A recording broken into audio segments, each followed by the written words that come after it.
गेल सिलेंडर मुरही खाओ राजा जी, महंगा भ गेल सिलेंडर मुरही खाओ राजा जी। अब चाही नहीं बनत ने पकौड़ी राजा जी, अब चाही नहीं बनत ने पकौड़ी राजा जी, अब चाही नहीं बनत।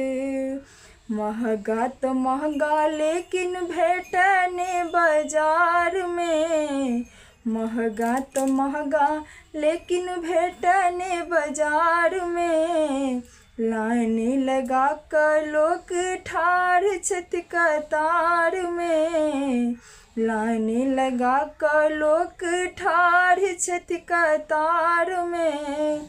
सिलेंडर के खातिर कर पड़े दौड़ा दौड़ी राजा जी, सिलेंडर के खातिर कर पड़े दौड़ा दौड़ी राजा जी। अब चाही नहीं बनत ने पकौड़ी राजा जी, अब चाही नहीं बनत ने पकौड़ी राजा जी, अब चाही नहीं बनत। सुन लियो हमरा से चूल्हा ने फुकैतियो, सुन लियो हमरा से चूल्हा ने फुकैतियो।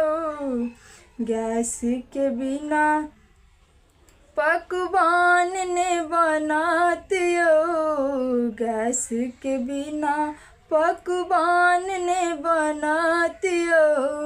एक दिन बरस में बना देब देल पिट्ठी, एक दिन बरस में बना देब देल पिट्ठी राजा जी।